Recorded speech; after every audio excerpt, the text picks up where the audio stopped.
একটু হাত তুলেছি, আমাদের হাত তোলাকে আপনি কবুল করে নেন। যদি কিছু সওয়াব এনায়েত করে থাকেন, খাস করে আমার রাসূল পাক সাল্লাল্লাহু আলাইহি ওয়াসাল্লাম সোনার মদিনার জমিনে আরাম করছেন, আমার হুজুর পাক সাল্লাল্লাহু আলাইহি ওয়াসাল্লামের মুবারকের সওয়াবটা পৌঁছে দিন।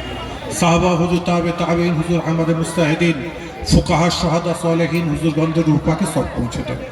4 তারিখার পীরান পীর হুজুরদের মুবারকের সওয়াবটা পৌঁছে দিন।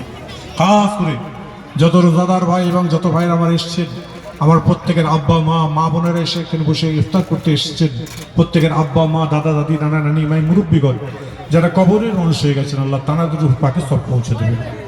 আল্লাহ খাস করে মা আরিফ ভাই তার আব্বা জানের নামে যে ট্রাস্ট তৈরি করেছেন, আব্বা মা দুনিয়া থেকে বিদায় দিয়ে চলে গেছেন, আল্লাহ তানাদের নামে এত কিছু করেছে, আল্লাহ তানাকে, আল্লাহ তাদের এই ছেলের উসিলে আল্লাহ বাপকে আল্লাহ নাজাত দান করবেন। আল্লাহ আল্লাহ সকলের কিসমতকে বড় করবে।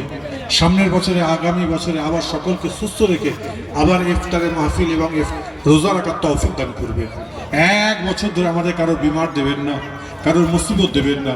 আল্লাহ আমার সাম্প্রদায়িক আমরা লাগাতে চাই না। আল্লাহ আমরা সম্প্রীতির বাংলায় বসবাস করি, এই সম্প্রীতির বাংলায় আমরা সকলে যারা এক হয়ে হাতে হাত মিলিয়ে যেন থাকতে পারি, এইটুকু আশা আপনার দরবারে করেছি, আপনি কবুল করে নেন।